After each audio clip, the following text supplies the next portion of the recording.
যেখানে আমরা খুব সুন্দর একটি রাজ্য দেখতে পাই। আর রাজ্যের সিংহাসনে একটি আংটি নিয়ে বসেছিল রাজ্যের রাজা। সেখানে তার একটি গুপ্তচর ব্যাংকে বলছিল, আমি যে মাছটিকে বিয়ে করতে চেয়েছিলাম সে কোথায় গিয়েছে। ব্যাংকটি তখন তাকে জানায় যে অনেক খোঁজাখুঁজি করেও তার কোনো খোঁজ পাওয়া যায়নি। একথা শুনে রাজা অনেক রেগে যায় আর সে ব্যাংকটিকে তার কাছে টেনে নিয়ে বলে যে যত তাড়াতাড়ি সম্ভব মাছটিকে খুঁজে বের করতে। এরপর আমরা রুসের একটি ছোট্ট দ্বীপকে দেখতে পাই, যেখানে বহু বছর পুরনো একজন কামারের বাড়ি ছিল। আর সেই বাড়ির মধ্যেই আমরা ইওয়ান নামক একটি ছেলেকে দেখতে পাই, যে কিনা তার বিছানায় ঘুমোচ্ছিল। কিন্তু এমন সময় সেখানে ছোট্ট একটি কুকুর এসে তাকে ঘুম থেকে উঠিয়ে দেয়। ইওয়ান আসলে খুবই সহজ সরল একটি ছেলে ছিল, এমনকি সে অনেক বোকা প্রকৃতির ছিল। তো ইওয়ান যখন ফ্রেশ হয়ে বাইরে যাচ্ছিল, ঠিক তখনই তার বাবা তাকে ডাকে। তার বাবা আসলে অন্ধ ছিল।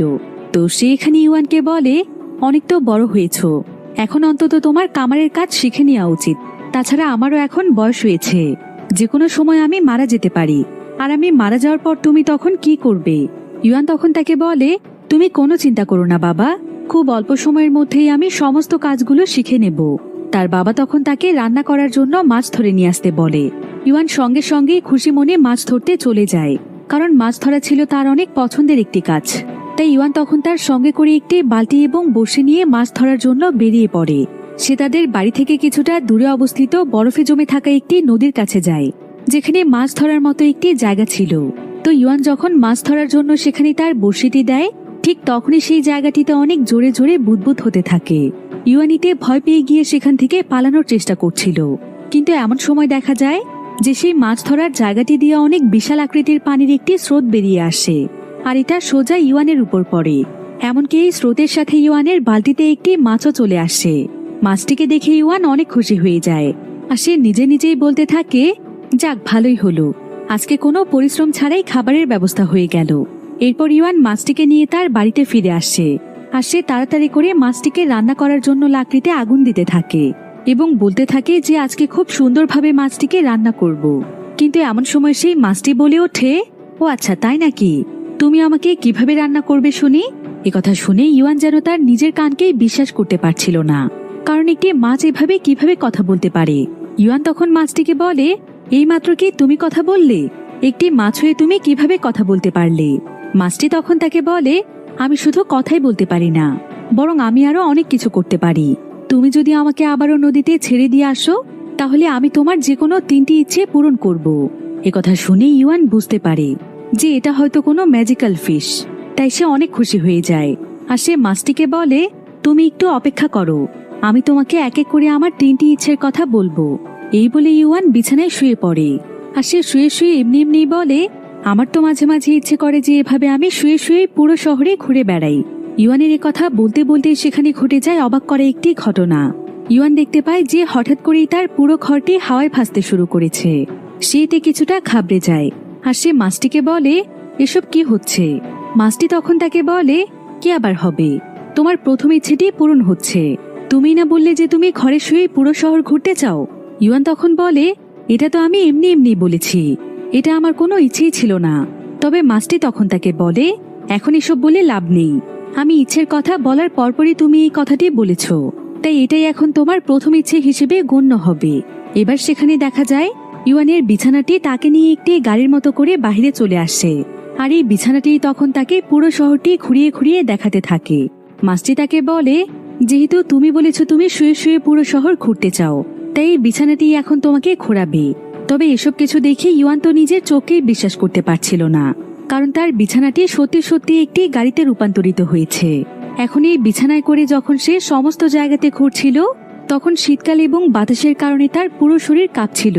তাই সে এখানে হঠাৎ করেই বলে ফেলে, কতই না ভালো হতো যদি এখানে ঠান্ডা এবং বরফ না থাকতো। তো ইওয়ানের একথা বলতে বলতেই দেখা যায় যে দেখতে দেখতে আশেপাশে সমস্ত বরফগুলো গায়েব হয়ে যাচ্ছে এবং বরফের নিচ থেকে সবুজ প্রকৃতি বেরিয়ে আসছে। এরপর দেখতে দেখতেই মুহূর্তের মধ্যেই সেখানে গরমকাল চলে আসে, ফলে সমস্ত জায়গার বরফে একদম চলে যায়। এমনকি এখানকার যে নদীটি বরফে ঢেকে ছিল, সেটাও এখন একদম পুরোপুরিভাবে পরিষ্কার হয়ে যায়। আর এই নদীটি ইওয়ানের অনেক পছন্দের ছিল, তাই সে নদীর কাছে থেমে সেখানে অনেক আনন্দ করছিল। এমন সময় মাছটি এখানে তাকে বলে, তোমার কিন্তু দুটো ইচ্ছেই পূরণ হয়ে গিয়েছে, এখন তোমার কাছে আর মাত্র একটি ইচ্ছে রয়েছে।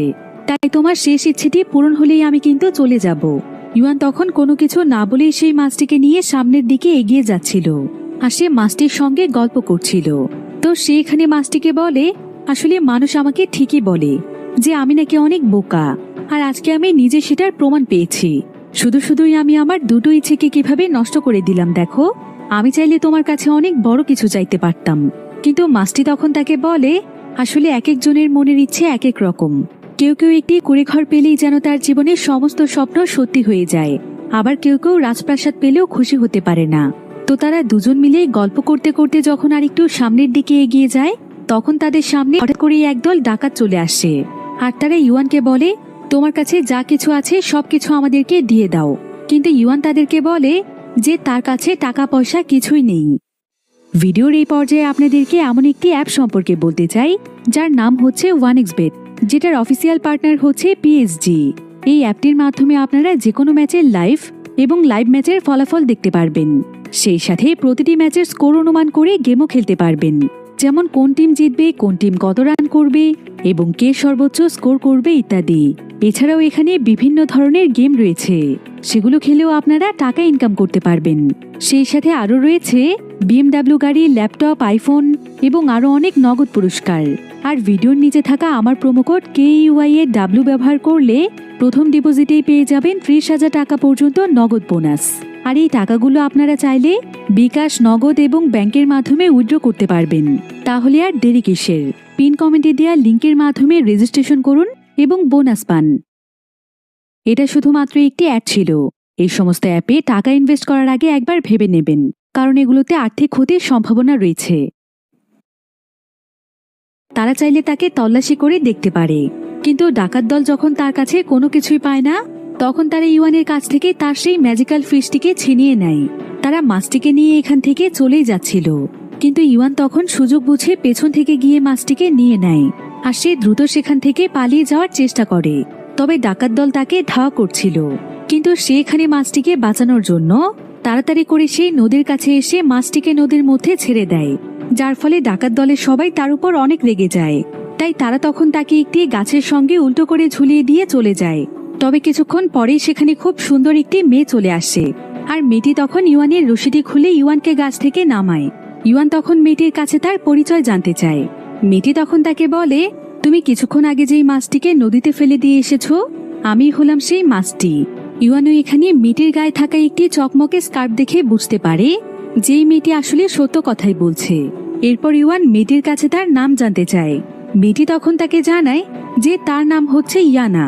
এবার ইউয়ান সুযোগ পেয়ে ইয়ানার কাছ থেকে তার চকমকে স্কার্ফটি নিয়ে নেয়, আর সে ইয়ানাকে বলে, তোমার কাছে কিন্তু এখনো আমার আরো একটি ইচ্ছে বাকি আছে, আর আমি চাই না আমার বাকি ইচ্ছেটি তুমি পূরণ না করেই চলে যাও। তাই ঠিক ততক্ষণ পর্যন্ত তোমার স্কার্ফটি আমার কাছেই থাকবে, যতক্ষণ পর্যন্ত না আমার শেষ ইচ্ছেটিও পূরণ হয়ে যাচ্ছে। কিন্তু এবার আমি এত সহজে কোনো কিছু চাইবো না, কারণ এমনি আমার দুটো ইচ্ছে নষ্ট হয়ে গিয়েছে। তাই এবার আমি তোমার কাছে অনেক ভেবেচিন্তে শেষ ইচ্ছেটি চাইবো, তবে ততক্ষণ পর্যন্ত তোমাকে আমার সাথেই থাকতে হবে। ইয়ানা তখন তাকে বলে, ঠিক আছে, কোনো সমস্যা নেই, তাহলে এখন আমাকে কি করতে হবে? ইউয়ান তখন তাকে বলে, তোমাকে আমি বেশি অপেক্ষা করাতে চাই না, তাই আমার শেষ ইচ্ছেটি তোমাকে বলেই দিচ্ছি। আমার আসলে ছোটবেলা থেকেই অনেক ইচ্ছে যে আমি রুশের রাজা জারের মেয়েকে বিয়ে করব, যে কিনা বর্তমানে রুশের রাজকুমারী। ইয়ানা তখন তাকে বলে, ও আচ্ছা, এটাই তাহলে তোমার শেষ ইচ্ছে? ইউয়ান বলে, না, এটা আমার তোমার কাছে চাওয়া কোনো ইচ্ছে নয়। আমি চাই না কোনো জাদুর মাধ্যমে রাজকুমারীকে বিয়ে করতে। তাকে বিয়ে করতে সবকিছুর জন্য চেষ্টা করব আমি, তুমি শুধুমাত্র আমার পাশে থাকবে। ইয়ানা তখন বলে, ঠিক আছে, আমি যতটুকু সম্ভব তোমাকে সাহায্য করার চেষ্টা করব। অন্যদিকে আমরা সেই রুশের রাজা জারের রাজ্য দেখতে পাই, যেখানে রাজপ্রাসাদের মধ্যে রাজকুমারী বসেছিল। রাজকুমারীর নাম হচ্ছে নেন্সি। তো এমন সময় নেন্সির কাছে তার একজন দাসী আসে, আর নেন্সি রাজকুমারীকে জানায় যে রাজপ্রাসাদে আজকে ইংল্যান্ডের রাজদূত আসছে। যেটা শুনে নেন্সি প্রচন্ড রকমের খুশি হয়ে যায়, কারণ সে সবসময় একজন ইংরেজকে বিয়ে করতে চাইতো। আর যদি এই রাজদূতের মাধ্যমে তার বিয়ের ব্যবস্থাটা হয়ে যায়, তাই সে দ্রুত খাওয়া দাওয়া করে সুন্দরভাবে সেজেগুজে একটি জায়গাতে বসে থাকে। কিন্তু নেন্সির বাবা জার ইংরেজদেরকে মোটেও পছন্দ করত না, আর সে কোনোভাবেই চাইতো না যে তার মেয়ে একজন ইংরেজকে বিয়ে করুক। তো কিছুক্ষণের মধ্যেই রাজ্যে ইংল্যান্ডের সেই রাজদূত চলে আসে, আর এই রাজদূত আসলে চাইছিল যে যেভাবেই হোক রাজার মন জয় করে তার মেয়ের বিয়ের ব্যাপারে কথা বলতে। তো রাজদূত এখানে এসে নেন্সিকে খুব সুন্দর একটি ছাতা দেয়, যেটা কিনেছিল ইংল্যান্ডের একটি বিশেষ ধরনের ছাতা। আর এই ছাতাটি পেয়ে তো নেন্সি অনেক খুশি হয়ে যায়। কিন্তু এই বিষয়টি রাজা জারের কাছে মোটেও ভালো লাগে না। সে তখন সেই রাজদূতের কাছে এসে বলে, ইংরেজরা যেখানে যায় সেখানে শুধু লুট করার ধান্দায় থাকে, তো তুমি এখানে কোন ধান্দায় এসেছো শুনি? রাজদূত তখন তাকে বলে, আরে না না মহারাজ, এসব আপনি কি বলছেন? আমি তো শুধুমাত্র আপনার একটু খোঁজ খবর নিতে এসেছি। আপনার এখনো আমাদের ইংরেজদের প্রতি ভুল ধারণা রয়েছে। তবে কোনো চিন্তা নেই, আমি আপনার জন্য এমন একটি উপহার নিয়ে এসেছি যেটা দেখলে আমাদের প্রতি আপনার ধারণাই বদলে যাবে। অন্যদিকে আমরা ইয়ানা এবং ইউয়ানকেও দেখতে পাই, তারা দুজন মিলে রাজা রুশের রাজ্যে চলে এসেছে। এদিকে আবার রাজদূত এখানে জারকে একটি মেশিন দেখায়, আর সে রাজা জারকে বলে, এটা হচ্ছে আমাদের ইংল্যান্ডের একটি অত্যাধুনিক মেশিন। এটা স্পেশালি শুধুমাত্র আমি আপনার জন্যই নিয়ে এসেছি। আর এই মেশিনটির বিশেষত্ব হচ্ছে এই মেশিনটিতে অটোমেটিকভাবে গান বাজবে। আসলে এই সময়টির একটি সময়